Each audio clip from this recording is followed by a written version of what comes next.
Olá, gente. Bom dia. Aqui é a professora Marília Imbiriba e a gente vai começar a nossa revisão online hoje, né, na nossa primeira aula, com a competência 1 de Ciências Humanas, tá? Então, vamos começar, né? As nossas questões de revisão, elas são todas autorais, né? Vocês não vão fazer essa questão em um outro lugar. E aí, a aula 1 da competência 1, a gente tem, então, o nosso primeiro item. Eu privilegiei nessas questões a abordagem de povos excluídos, invisibilizados, marginalizados, porque o Enem, isso não cai no Enem, despenca, né? Então, no Enem a gente tem muitas questões sobre populações indígenas, quilombolas, ribeirinhos, a resistência escravizada, mulheres, a invisibilização dessas populações. E isso está diretamente ligado a duas competências principais. A competência 1, que trabalha com cultura, e a competência 5, que trabalha com cidadania. Então eu vou começar com a competência 1 nessa aula 1, né? A gente começa pelo começo. Com as habilidades 1, 2, 3, 4 e 5, tá? Então, a palavra-chave da competência 1 é cultura. A habilidade 1 diz que a gente deve interpretar histórica e ou geograficamente fontes documentais acerca de aspectos da cultura. A habilidade 2, só para te lembrar aí, diz que a gente tem que analisar a produção de memória pelas sociedades. Então, a palavra-chave da habilidade 2 é memória. Como essa memória desses povos, dessas populações marginalizadas, invisibilizadas, é contada e recontada. A habilidade 3, ela diz que a gente deve associar essas manifestações culturais do presente aos seus processos históricos. Então, a gente tem que historicizar as manifestações culturais. Por exemplo, uma manifestação cultural, o Círio de Nazaré, ele tem um processo histórico atrelado a ele, tem identidade gerada em relação a isso, tem pertencimento, ele se reinventa, ele muda com o tempo. Então, associar os processos históricos é a habilidade 3. As manifestações culturais aos processos históricos. A habilidade 4, ela é uma habilidade ferramenta, então ela pede que você compare pontos de vistas expressos em diferentes fontes acerca de aspectos da cultura. E ela é uma habilidade ferramenta por quê? Porque você tem que comparar, tá? A habilidade 5 é a última habilidade, ela é a habilidade onde a gente identifica as manifestações e as representações da diversidade, do patrimônio cultural e artístico nessas diferentes sociedades. Então, se eu fosse falar para vocês, palavras-chave para cada habilidade da competência 1 seria: a habilidade 1 é interpretação de fontes documentais acerca de aspectos da cultura. Habilidade 2, memória. Habilidade 3, história das manifestações culturais. Ligar essas manifestações culturais do presente ao seu passado histórico. Habilidade 4, comparar pontos de vista em relação à cultura, uma habilidade ferramenta. E a habilidade 5, patrimônio cultural. Então, como é que a gente identifica esse patrimônio cultural? Então, vamos logo aqui para nosso primeiro item, que está trazendo um povo invisibilizado, que são os tupinambás, né? E esse povo invisibilizado, ele está presente aqui na nossa história, na nossa cultura. Então a gente vai analisar, isso aqui é uma H1, tá? Identificar, interpretar historicamente ou geograficamente fontes documentais acerca de aspectos da cultura. Então vamos ao item. Vamos começar pelo enunciado. O viajante francês Jean de Lery reproduz um diálogo travado em 1557 com um ancião tupinambá, o qual demonstra uma diferença entre a sociedade europeia e a indígena no sentido. Então, olha só, vamos ver o que é que diz o viajante aqui no texto base, tá? Então, o texto base, ele tá trazendo algumas informações. Vamos ver quais são. Em geral, os nossos tupinambás ficam bem admirados ao ver os franceses e os outros dos países longínquos terem tanto trabalho para buscar o seu arabotã, isto é, o pau-brasil. Houve uma vez um ancião da tribo que me fez esta pergunta: por que vindes vós outros, mairis e perós, franceses e portugueses, buscar lenha de tão longe para vos aquecer? Não tendes madeira em vossa terra? Então, olha só, o texto base está trazendo para a gente a informação de que o indígena ele se espanta com a vinda dos europeus para a América para buscar madeira, uma vez que a madeira para o indígena ela é utilitária, ela tem uma utilidade, que é aquecer, fazer lenha, fazer fogo, né? ou moradia. Então, a madeira ela é para utilizar, ela é um bem utilizável para os indígenas, diferente do que ela é para os europeus. Os europeus, no mercantilismo, eles vêm para o Brasil, eles vêm para a América para quê? Para explorar, para transformar essa natureza em recurso. Então, na política mercantilista, eles vão transformar isso em lucro, em comércio. Então, vamos ver quais são as alternativas aqui. O viajante francês Jean Léry reproduz um diálogo travado em 1557 com o ancião Tupinambá, o qual demonstra uma diferença entre a sociedade europeia e a indígena no sentido. Então, aqui a palavra-chave é diferença. Demonstra uma diferença. Então, aqui é a palavra-chave, tá, gente? Diferença. Qual é o sentido?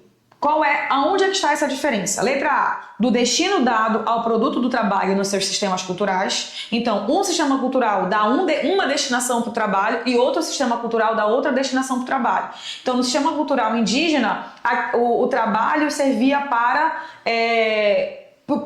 as necessidades imediatas. No sistema cultural europeu, não. O trabalho era para transformar em lucro, para gerar em recursos na política mercantilista, né? Então, atenção aqui, guarda essa no teu coração. Letra B, da preocupação com a preservação dos recursos ambientais. Galera, não há no texto preocupação com preservação de recursos. Há estranhamento, há o espantamento do indígena com a utilização, como é que os franceses e os portugueses vêm de tão longe para pegar madeira. Não tem madeira na terra deles, né? Tem, mas não na quantidade que eles precisam para vender, tá? C, do interesse de ambas em uma exploração comercial mais lucrativa do pau-brasil? Não. Lucro, aqui essa palavra aqui, lucro, lucrativo, ele é apenas do europeu. O europeu pensa em lucro, tá? O europeu pensa em lucro. O indígena não, tá? Da curiosidade, reverência e abertura cultural recíprocas. Curiosidade, eu até vejo da parte do indígena, mas do europeu, nenhuma. Abertura cultural, não há. Há estranhamento etnocêntrico. Lembra que quando há um encontro entre esses povos, há da parte do europeu essa palavra aqui que é fundamental para tu entenderes: etnocentrismo, etnia, centrismo, centro, a minha etnia no centro. Então, claramente, não é a letra D. Letra E, da preocupação com o armazenamento de madeira para os períodos de inverno. Não é essa a preocupação que está no texto base, o que nos leva, obviamente, à alternativa correta ser letra A, tá? Do destino dado ao produto do trabalho nos seus sistemas culturais. Tudo bem? Então vamos passar para o próximo item, que é o item aqui, né? Tem bem aqui, não está aparecendo para vocês, mas eu vou mostrar a imagem. Vou mostrar a imagem só um instante. Que é uma imagem clássica, tá? Do escravo fugido, tá? Na verdade, eu não sei se vai aparecer aqui, vai. Pronto. Escravo fugido, tá? Eu vou ler esse texto aqui, que a gente vai disponibilizar para vocês o PowerPoint, então aí você já tem acesso a esse slide, mas eu vou ler para vocês o que está escrito aqui nesse escravo fugido, tá? Bem aqui tem o escravo fugido e eu vou ler para ti o que diz aqui. No dia 8 de outubro do ano próximo passado, fugiu da fazenda Bom Retiro, propriedade do Dr. Francisco Antônio de Araújo, o escravo José, pardo claro, de 22 anos de idade, estatura regular, cheio de corpo, com a falta de um dente na frente do lado superior, cabelos avermelhados, orelha roxa, fala macia, andava vagaroso. Intitula-se Forro. Galera, intitula-se Forro. Forro não nasceu livre. O forro, ele foi alforriado, ou seja, ele diz que ele já foi escravizado, mas não é mais, tá? Intitula-se Forro. E quando fugiu a primeira vez, esteve contratado como camarada em uma fazenda em Capivari. Quem o apreender e entregar ao seu senhor no amparo ou recolher em cadeia em qualquer parte, será bem gratificado, e protesta-se contra todo o rigor da lei contra quem o acoutar. Acoutar ou acoitar é o acobertar. Então, aqui é um anúncio, né? É um anúncio que diz que o escravizado fugiu e que quando ele fugiu a primeira vez, ele esteve contratado como camarada em uma fazenda em Capivari. Atenção para esse texto. Esse texto é muito importante porque ele está te trazendo uma ideia de trabalho. A primeira vez que o escravizado foge, ele foge para trabalhar. Ele foge para estabelecer, para criar relação de trabalho. Ele não foge para desaparecer, ele não foge para um quilombo, ele não foge para um mocambo, não. Ele não se rebela de outra forma, ele foge para trabalhar e receber por esse trabalho, tá? Então vamos ver. No anúncio publicado na segunda metade do século XIX, qual a estratégia de resistência escrava apresentada? A. Criação de relação de trabalho. B. Fundação de territórios quilombola. Claramente não é fundação de território quilombola. No texto base diz, ele fugiu para trabalhar, para se empregar como camarada. Não tem a ver com quilombo. Isso aqui o Enem faz para te confundir, porque quando tu pensa em fuga de escravizado, a primeira coisa que vem na tua cabeça é o quê? Quilombo. Né? E aí ele bota justamente isso na alternativa. Atenção, galera, texto base, ele não é pretexto, ele é contexto. Você precisa ler o texto base numa prova de humanidade para poder responder corretamente o item, tá? Então não pode ser B. C. Suavização da aplicação de normas. Ao contrário, o senhor tá brabo, tá brabíssimo, né? Quer prender, vai mandar prender quem acobertar o escravizado fugido. Então não há aqui também uma suavização da aplicação de normas. Na letra D diz regularização das funções remuneradas. Não há, atenção, não há uma regularização. Só vai ter uma regularização das funções remuneradas no CLT. Isso aqui a gente está falando do século XIX. De quando é o CLT? Tu já sabes de quando é o CLT. Era Vargas. É na era Vargas que a gente vai ter uma regularização das funções remuneradas, tá? Mais especificamente em 1943, então pelo amor de Deus, tá? Não vai colocar aqui regularização das funções remuneradas que tá errado. Letra E, Constituição de Economia de Subsistência, também não, ele foge para se empregar, para receber pelo seu trabalho. Portanto, só pode ser o que? Letra A, ó, criação de relações de trabalho, tá? É a alternativa correta, portanto, letra A. Vamos passar para a próxima? A próxima a gente tem aqui um item com um texto base um pouquinho grande, tá? Também é Enem esse. Então vamos lá. A prática governamental descrita no texto, uma prática governamental. A pergunta é qual? A gente precisa voltar lá para descobrir qual é.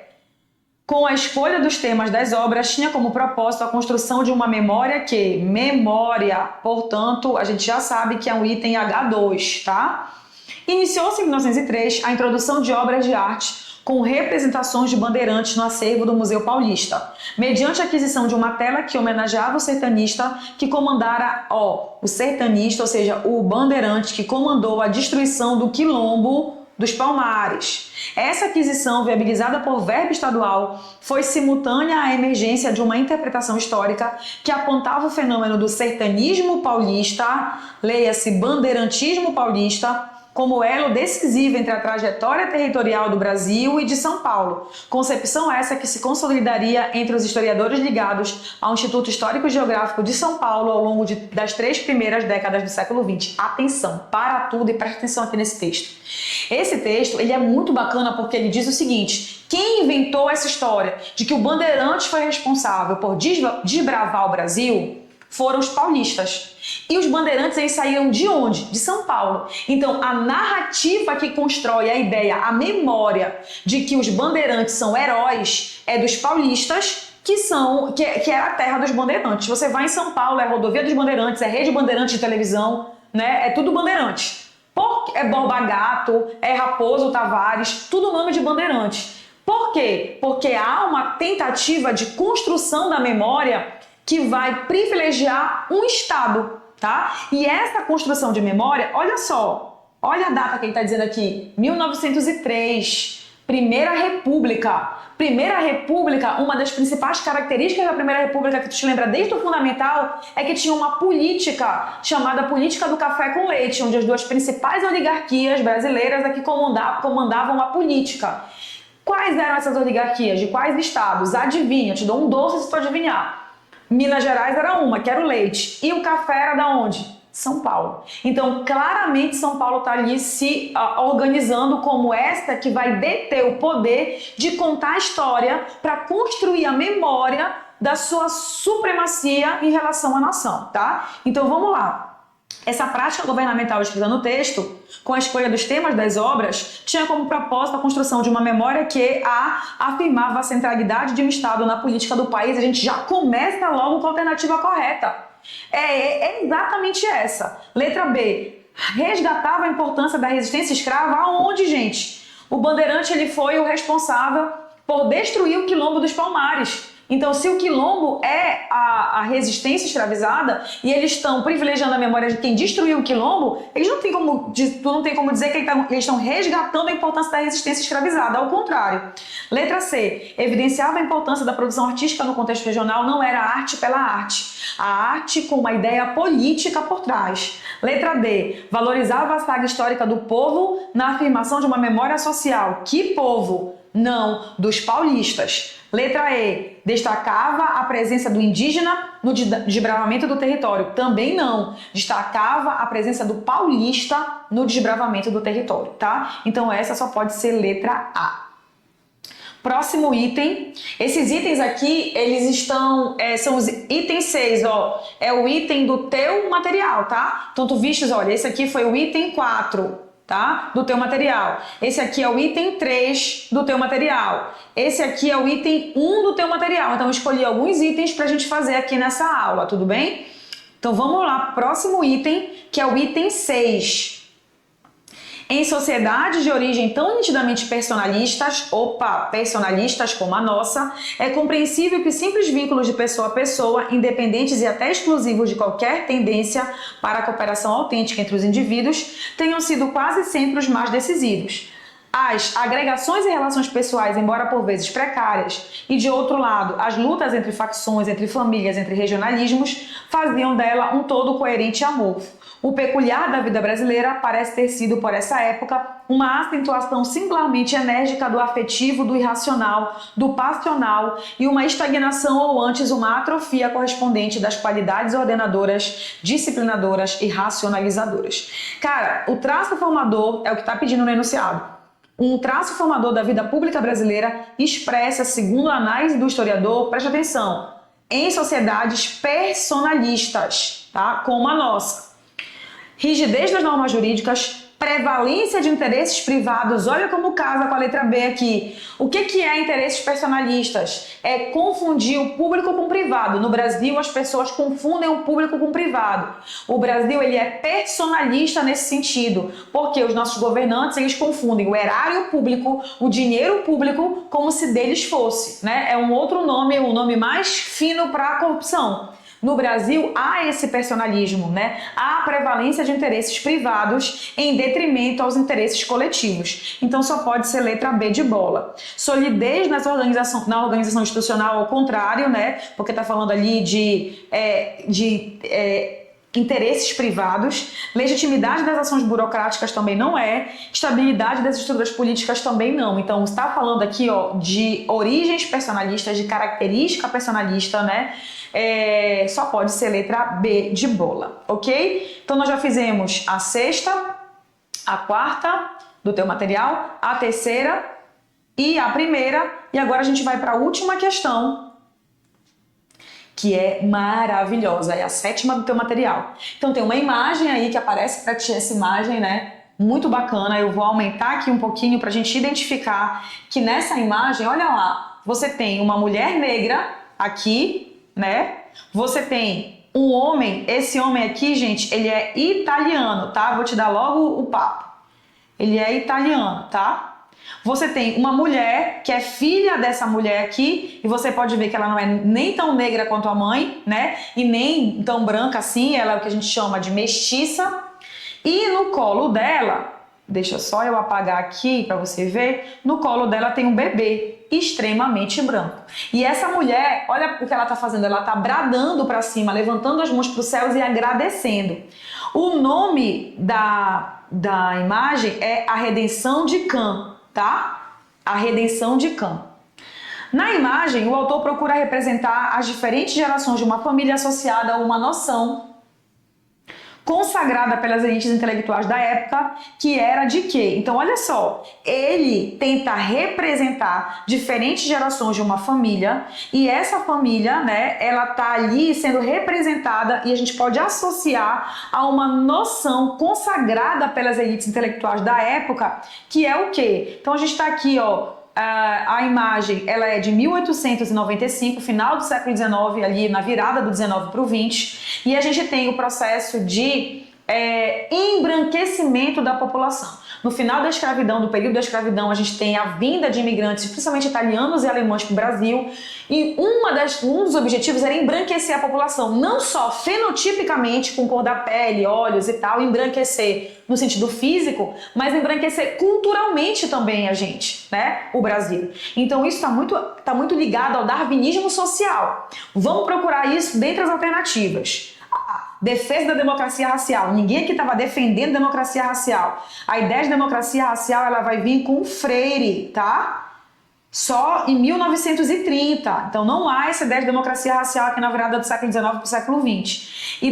Idealização do universo rural, não tem nada a ver. Crise dos valores republicanos, nada a ver. Aqui a gente já está no período republicano há muito tempo. Constatação do atraso sertanejo, não é o que diz a imagem. Ó, letra E, portanto, embranquecimento da população está no gabarito, exatamente uma das características do Brasil do século XIX. Tudo bem? Então, 5 questões para vocês. Até a próxima. Tchau, tchau.